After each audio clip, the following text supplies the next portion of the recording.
বিসমিল্লাহির রহমানির রহিম। আসসালামু আলাইকুম। সুবর্ণাস কিচেন উইথ ব্লগে আপনাদেরকে স্বাগতম। আজকে আমি চলে আসলাম হাতে থাকা অল্প উপকরণ দিয়ে ঝরঝরে খিচুড়ি রেসিপি নিয়ে। আশা করছি ভালো লাগবে। আজকে আমি খিচুড়ি রান্না করার জন্য এখানে আতপ চাল নিয়ে নিছি।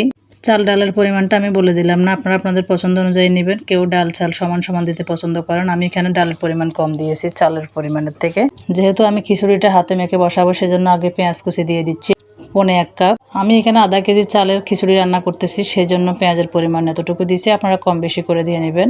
এখন দিয়ে দিচ্ছি আদা বাটা 2 চা চামচ, রসুন বাটা 2 চা চামচ, জিরা বাটা 1.5 চা চামচ। বাটা মশলাগুলো দেওয়ার কারণে খিচুড়িগুলো খেতে বেশি ভালো লাগবে।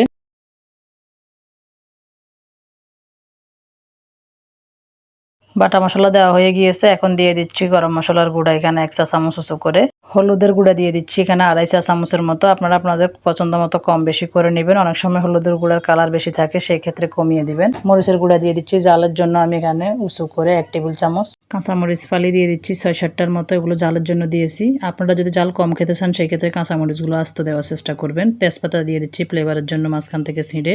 দিয়ে দিচ্ছি এলাচ মাঝখান থেকে ফাটিয়ে।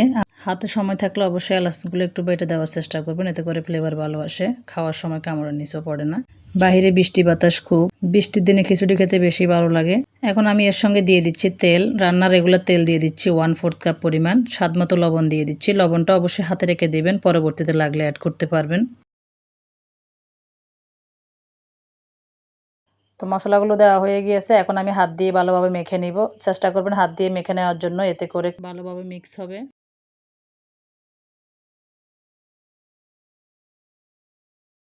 মেখে নেওয়া শেষ। এখন আমি হাতটা ধুয়ে নর্মাল পানি দিয়ে দিব। এখানে আমি কোনো গরম পানি অ্যাড করতেছি না, ঠান্ডা পানি দিয়ে আজকে খিচুড়ি রান্না করব।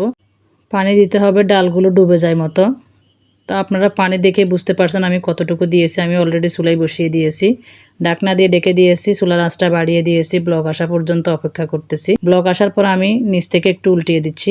আর পানি যতটুকু দিয়েছি একেবারেই পারফেক্ট। আপনাদের কাছে যদি পানি কম মনে হয় আপনারা মাঝামাঝি পর্যায়ে একটু পানি দিয়ে নিতে পারেন।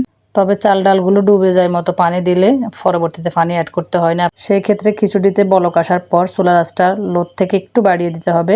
প্রয়োজনে আপনারা নিচে একটা তাওয়া বসিয়ে দিতে পারেন। ননস্টিকের পাতিল হলে দেওয়ার প্রয়োজন নাই, ননস্টিকের পাতিল না হলে নিচে একটা তাওয়া বসিয়ে দিবেন, এতে করে আর নিচে লাগে যাবে না। খিচুড়িগুলো হয়ে গিয়েছে, আমি হাত দিয়ে চেক করে নিয়েছি। এখন আমি স্বাদ মতো ধনেপাতা কুচি অ্যাড করে দিয়েছি ফ্লেভারের জন্য, দিয়ে আবার ঢাকনা দিয়ে ডেকে দমে রেখে দিয়েছি 5 থেকে 10 মিনিট। ফিরে আসলাম 10 মিনিট পর।